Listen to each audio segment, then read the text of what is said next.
What's going on, everybody? Good morning, good evening, or wherever you are, and whatever time it is. So welcome back to another video with you, man, Immersiaholic. And ladies and gentlemen, welcome to episode 12 of my Parthian campaign for the divided Impera of all month for Total War, Rome 2. Today, ladies and gentlemen, we continue our liberation of the East.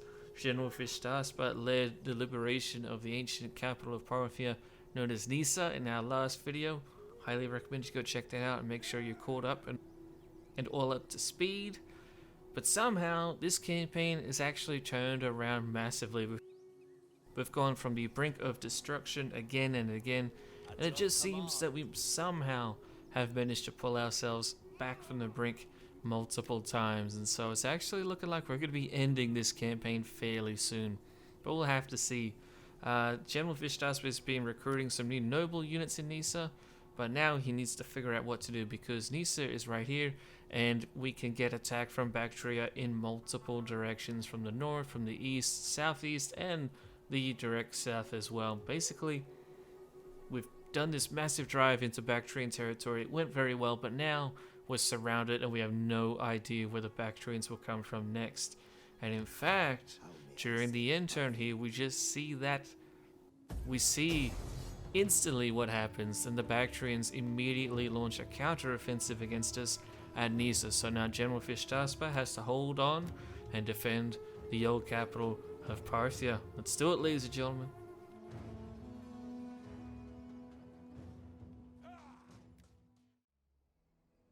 Here we are on the battlefield. This is the Bactrian army coming at us. They have a lot of cavalry units, so I was really conflicted on how to defend this city. I think they actually had a total of 8 units, which is insane for the AI. They usually don't have that much for factions like Baktria. But anyway, because of that, you will see my setup shortly though, but because of that, we had to take into account how to deal with so much cavalry coming right at us. So basically, the plan is that we have a defensive formation right here. We have a lot of traps here on the right as well in the blue circle. Hopefully that will be enough to destroy or at least slow down a lot of his cavalry. We're expecting them to come in down these 2 streets right here, which is where we have our 2 contingents of garrison infantry, which are basically completely depleted. So they're basically just there to draw the enemy army in. Then in the meantime, back here at the rear side of the city, we're going to be moving out with our massive contingent of cavalry that we have. We have all of our archers, horse archers ready to lead at the front, followed by our cataphracts and skirmishers. So hopefully, if we plan this right, we'll be doing some beautiful hammer and anvil strikes into the Bactrian formation, but we'll just have to see if they take the bait. The battle begins. Actually pretty good. They do charge on into our massive street that we've set up all these traps on. A lot of their cavalry dies pretty needlessly, and so that will help us out. Just thin the numbers a little bit. It's not going to be massive casualties, but it will bog down the enemy. And they are immediately wasting their ammunition on pretty pathetic units like these hoplites and citizens who are bravely volunteering to stand still and take arrows for General Fischtaspa. But in the meantime, the cavalry is now getting let loose. They're charging out by the thousands out into the plains behind the Bactrian formation, and we'll see them move around and begin bombarding the enemy with arrows shortly. Here comes the formation setup and the bombardment with the arrows, and even though our arrows are not all that damaging, they're not in like the high damages of like 18 and above for certain archers, we just have so many horse archers here. At least 2/3 of our cavalry have a bow and arrow. Because we have so much, though, we're dealing decimating damage to the enemy cavalry, and we're going to mass target the enemy cav as well. If we can annihilate their cavalry like we are right here, then we'll be able to surround the enemy infantry and wipe them out pretty quickly. But by this point, they've actually already killed off our infantry. The enemy army is just not sure how to charge out against us and try to take down our own formation. So basically, they're all running around kind of like headless chickens. The Bactrians have absolutely no idea how to counter these new tactics that they're having to face. Even their cavalry is not sure what to do, and this is their last contingent right here that is getting absolutely decimated. They're getting cut down to the last final man and horse. No horse is being left underneath a Bactrian. In the meantime, though, the enemy infantry is now sick of being bombarded to death, and now they are chasing us out. So let's zoom out a little, turn the UI back on, and you guys will see that we have a few basically army groups right here. I have my horse archers at the front, and then I have my javelin horsemen in the rear.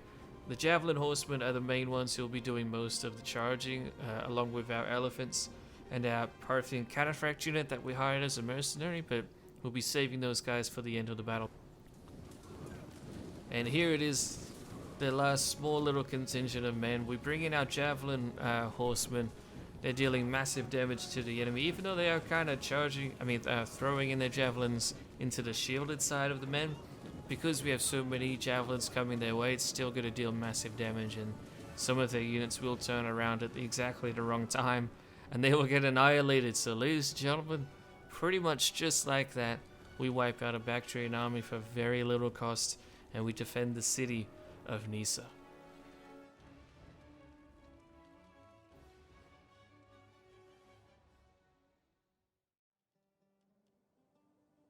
Okay, ladies and gentlemen, we did it. We defended Nisa somehow, some way. We have now found a way to take on the Bactrians and take very few casualties. So our army did fantastic. Of course, our infantry in the garrison got annihilated, but there's nothing we can do about that. Such is life. In the meantime, we'll continue sending our spies deep into Bactrian territory. We're basically trying to figure out where they have their large armies stationed, because they should have a lot of armies.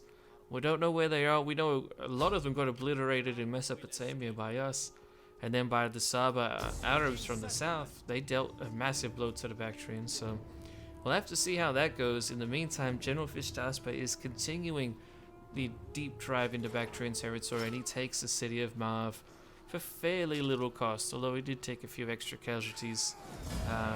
But all in all, it was pretty insignificant because it belonged to one of our mercenary units at the end of the day. So we're going to sack the city of Marv, and then shortly after that we're going to liberate it. We have a lot of military allies because of this, and some people might think it's kind of cheesy, but to me it makes sense because it kind of makes these cities loyal to Parthia, which is basically how it should be set up for the Persian style empire that we're trying to create here. In the meantime, back in the west, Shah Arsakis II is leading his elite and massive Parthian infantry-based army into Armenian territory now. He's been holding in Ekbatana. However, before he can launch his attack, he actually gets disrupted heavily by some Armenian agents. They actually somehow managed to convince one of our Parthian elite axemen units to disband. Super unlucky, very bad timing considering we were about to just charge on in and take out the city of Thrapsa, but now is the time. Shah Arsakis is leading an assault on the city of Thrapsa. You might remember this from basically episode 2, I think, of our campaign, when we originally took the city and liberated it. That was a very long time ago now. Shah Arsakis II was not there to see it though, so to him this is just another city full of Armenian nobodies that have just been a constant nuisance to the Parthian kingdom for quite a while now. Once again though, we're going to sack and liberate it. However, we won't do that to the city to the south. So we're doing this at Thrapsa so we can get a buffer here, and we'll get a lot of money for it because we sack the city and get a bunch of money, and then we can get trade with a faction as well. But that faction should have at least 1, maybe 2 stacks of armies that it will be able to create. And in the meantime, it's time for us to siege the city of Ganzak. It's a much more valuable city, and it's a little bit deeper in our territory. So now, Shah Arsakis will lead an assault on the city, and we will hopefully hold it for ourselves. And here we are on the battlefield, ladies and gentlemen. Our massive all-infantry army. Although we did hire a couple of Persian shock cavalry just before the battle started, just because we actually had to disband a couple of units from taking Thrapsa because we lost some men during the assault, but that's okay. Here's Shah Arsakis at the front with his sword in hand, shield in his left hand, next to the standard bearer. looking badass. He's actually 48 years old at the time of this battle, so he's getting old. It'll be time for him to put up his sword pretty soon and return to administrative duties in the capital of Ctesiphon. In the meantime, though, this is how I have my army set up. The Shah Arsakis at the rear. We have all of our archers just in front of him in the third and final line of our army. In front of them, in the second line, is where we have our main Babylonian contingent. That's right, we have our elite Babylonian spearmen. And then down here on the right flank, and then uphill on the far left flank, we have 4 units total of Parthian axemen, 2 per side. These guys are very deadly, high armor piercing, good melee attack, good armor.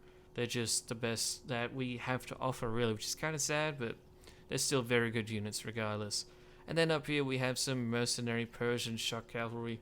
These guys will hopefully help us to deal with any cavalry that come out from the enemy garrison. But this battle should be fairly easy, but I was still a little bit concerned, so I also thought you guys might like seeing our battle formation of infantry, since we've had very few battles based on infantry armies. And then of course we have just 2 units of levies at the front to soak up enemy charges and arrows. They have massive shields, so that should help them last a little bit longer than the average levy in combat. But that is our formation. Hopefully you guys enjoyed seeing that. The majority of this battle, though, is going to hinge on our cavalry, as every Parthian battle is, although this is going to be a little bit different. So we're beginning by charging into their right hand flank, or our left, and we're charging directly into their spears. Now this is a little bit of a dumb move, but the idea behind this is that because we don't have any horse archers, we're actually using our cavalry to antagonize the enemy army into charging across our entire front and basically drawing them into us, so our archers can start dealing massive amounts of damage to the enemy. Unfortunately, as our cavalry are retreating here, you can see they're getting hit pretty hard by the enemy archers themselves. So the Armenians definitely know how to use archers to great effect. Their archers are definitely pretty solid. As the battle continues, we get an all-out charge across the battlefield, so you're going to see me struggling to micromanage here. I'm moving Shah Arsakis to the left flank along with our cavalry contingents. The Armenian cavalry is now charging up on our left side. One of the units is going to charge into our men-at-arms. That's really bad. They're going to get quite a few kills because of that. But then Shah Arsakis is close by. He'll charge in and get a devastating charge against the enemy cavalry and get some nice kills on the charge. So hopefully him getting involved means that we'll be able to sway the battle of our left-hand flank in our favor, because that's basically what this entire battle hinges on. If we lose our left-hand flank, they can start recharging our men and it's GG. But if we can definitely win that flank, then we'll be able to do the same thing to them, or at least hunt down their archers, which are dealing a lot of damage. The right-hand flank, we're dealing a good charge against the enemy. Our levies are doing excellent in soaking up a lot of the charges here. You can see my Babylonians are in the rear, and they're having to do no fighting just yet because they're behind our levies. So that's going to save them and avoid them from getting hammered by the enemy archers. In the meantime, our cavalry is still basically trying to draw the enemy cavalry out and then charge them in with a little cheeky Parthian sandwich. Shah Arsakis is still getting involved.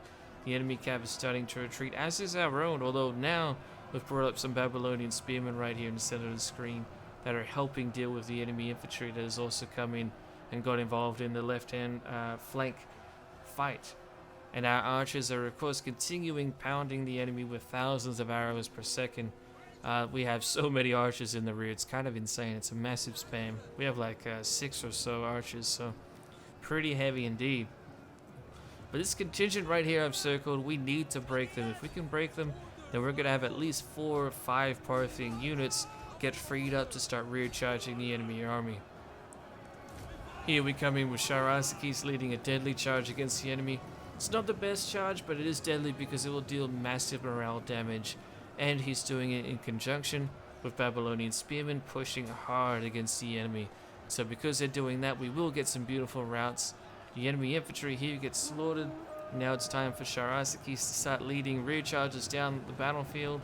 However, he doesn't even have time to, and with us gaining the upper hand and taking the left-hand flank, the rest of the enemy garrison routes from the field. We take the city of Kanzak, ladies and gentlemen.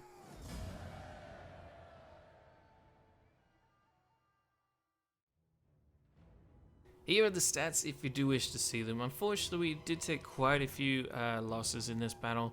Our mercenary cav got annihilated, our levies did, and then our axemen actually took some pretty heavy hits. So you can see, even when we have pretty solid infantry armies like this for Parthia, we're still going to take casualties to the enemy army. Unless, you know, this still isn't a perfect army. Don't get me wrong. I definitely could have chosen my composition better. But this campaign has been a massive struggle, and I'm really struggling on keeping a good Parthian population stable. So that's why we don't have even more Parthian elite units. Instead, we're having to rely on using so many archers and levy units to soak up enemy fire. But the important thing is that now we have the city of Ganzak, and it will help us stabilize central Persia, so that will definitely be helpful. In the meantime, our city-state allies that we liberated are joining the fight against Baktria, and we are continuing it. Our spies still find no sign of the enemy armies. So what are they going to do? They're going to allow us to assault the city of Suzia. General Fishtaspa is leading the attack on the city. This is just south of the capital, or ancient capital of Parthia, Nisa. We have to take this quickly.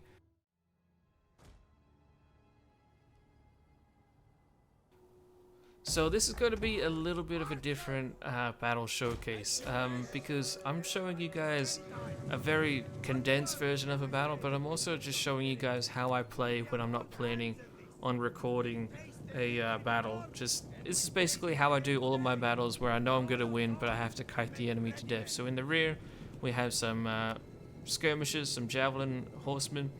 In front of that, we have our general. In front of him, we have our elite cataphract horse archers, and in front of them we have some Allen noble horse archers now, and then at the far front right there we have our cheap low tier, low armor horse archers. And then over here on our right hand flank we actually have our cataphract unit that isn't a horse archer as well, and our elephants. And so this is typically how I use my army when I'm just looking to fast forward for a battle, kite the enemy to death. This is the battles that I usually skip and don't show you guys, so I thought you might be interested to see how I am winning these battles. So the idea is to draw out the enemy cavalry, and you can see both of these units here that I'm giving the arrows for.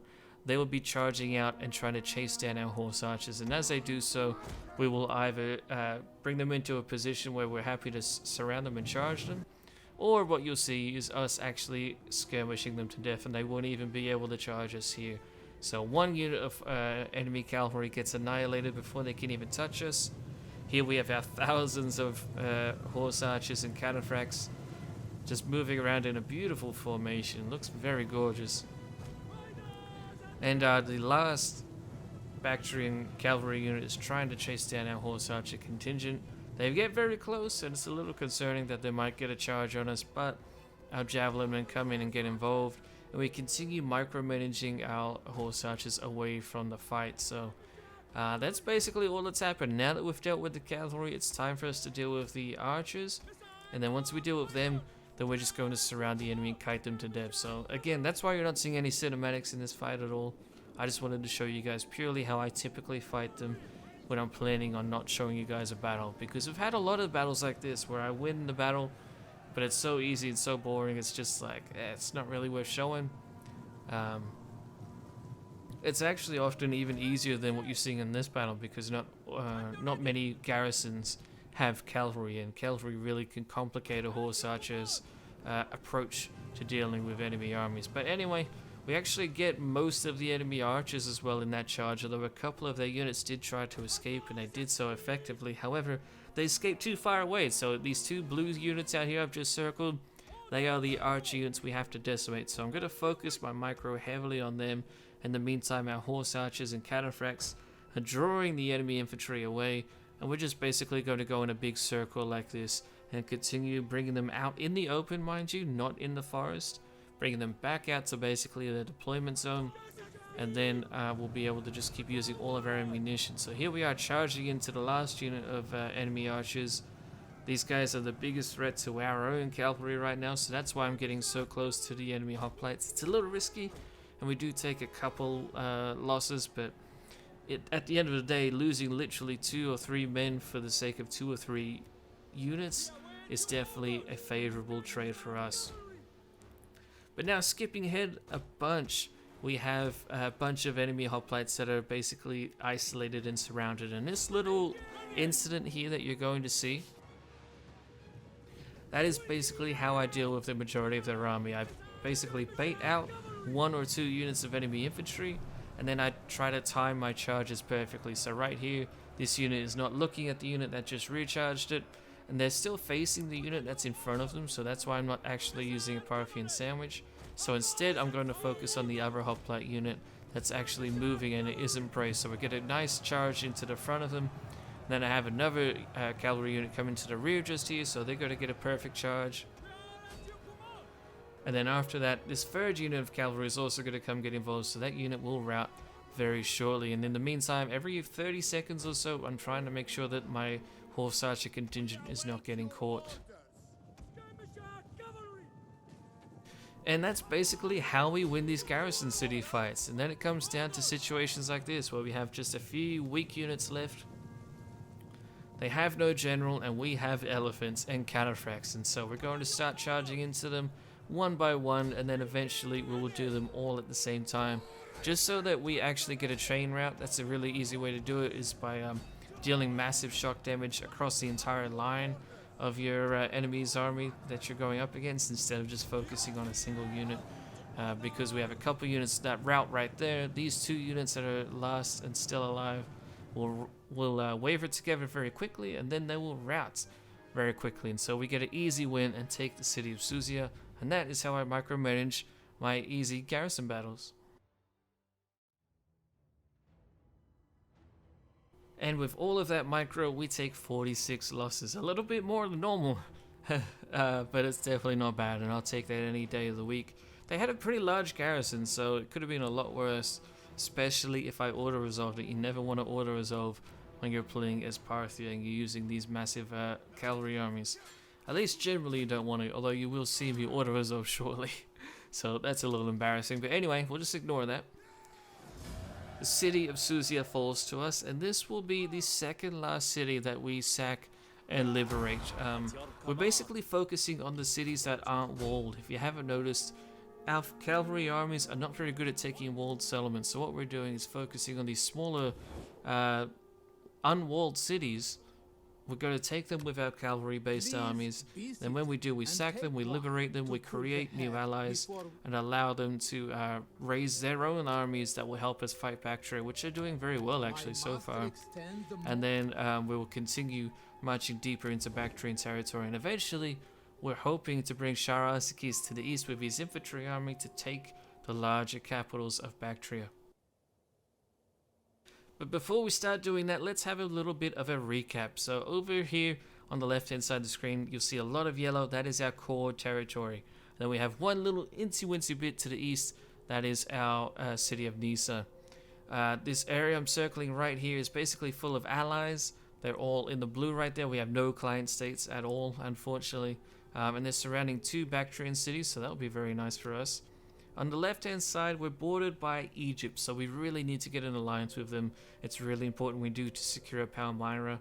Syria is still not under our control and probably won't ever be. It's currently under the control of Thapsakos, which is a city-state we liberated from Armenia. Hopefully they will come back to being an ally to us, although they've been very hostile so far, so we'll see how that goes. In the northeast, Armenia and the Kartli are still existing in the Caucasus Mountains. They have a few settlements up there, and then Armenia has 1 city in Anatolia, as does Pergamon and Lydia. Pergamon and Lydia are still at war with us. They refuse to accept peace, but now they're a little bit more contained into Anatolia, and so we're just going to leave them be. Hopefully our city-state allies that we've liberated will help us out in the west, and so we won't have to worry about that too much. But back in the east, the plan is to send General Fishtaspa into the north. Amul is one of the last cities that we plan to liberate. After Amul, it'll be the city of Bakara. And then after that, we will continue our march east into Marakanda. And then from there, we hopefully plan to go southeast. You can see me drawing it out here right now, quite literally on the path that we plan to take. We'll be going from Marakanda down southeast into the capital of Baktria. And if we can take that, then I'm thinking this campaign is GG, guys. My endgame goal was to defeat Baktria after they kicked us out of Parthia and forced us into a migration. So we'll have to see how it goes, but it's looking pretty good so far. In the next few turns, we send some diplomats out to Egypt, and we spend several months trying to negotiate an alliance with them. They basically demanded that we sent them a bit of a bribe, basically, and then we had to offer joining them in their wars and providing financial support and economical support as well to their little war efforts. And they're currently at war with some random nation known as Rome. We don't know who they are. There's some random little nobodies from the far west. I mean, Egypt can probably take them out on their own, but Egypt really appreciated us joining in their war against Rome for some reason. We don't know anything about these people calling themselves Rome. They're probably nobodies, so I'm sure we definitely didn't just make a big mistake. Everything's fine. Don't worry about it. And then coming back to the east, General Fishtasper is marching on the city of Amul. And this is where we'll have our auto-resolve. I said that I wasn't going to auto-resolve, or that you shouldn't. But here, the enemy garrison was actually already weakened from an attack from our allies. So we're going to auto-resolve it away shortly. I nearly considered getting mercenaries, but it just wasn't worth it, even though our economy is doing good. And so now we'll auto-resolve them away. We'll take the city of Amul. We won't take too many casualties, although our elephant unit takes massive casualties, which is really frustrating. I hate that the auto-resolve is still broken with elephants. You can see we almost lose the entire unit of elephants, but what are you gonna do? It's just Rome 2 things, really. Only so much can be done to fix the AI. But then we liberated the city of Amul, so now the next step is to take the city of Baktria, and then Marakanda to the east, which is a major capital of the Bactrians, and then to the south is the Bactrian heartland itself. You can see we're still sending out our spy to look for enemy armies, and we still haven't found any. I'm not sure why that is. It seems like the Bactrians sent all of their massive armies against us, and after we wiped them out, they just for whatever reason couldn't handle recuperating and regrouping. So down here, that's where the capital of Baktria is. We're going to take their core territory, ladies and gentlemen, and then I think we're going to end the campaign. So let me know your thoughts down below. But the end of the campaign will have to at least wait until the next video or beyond. So thank you all so much for watching. I hope you guys enjoyed, and I shall see you in the next one.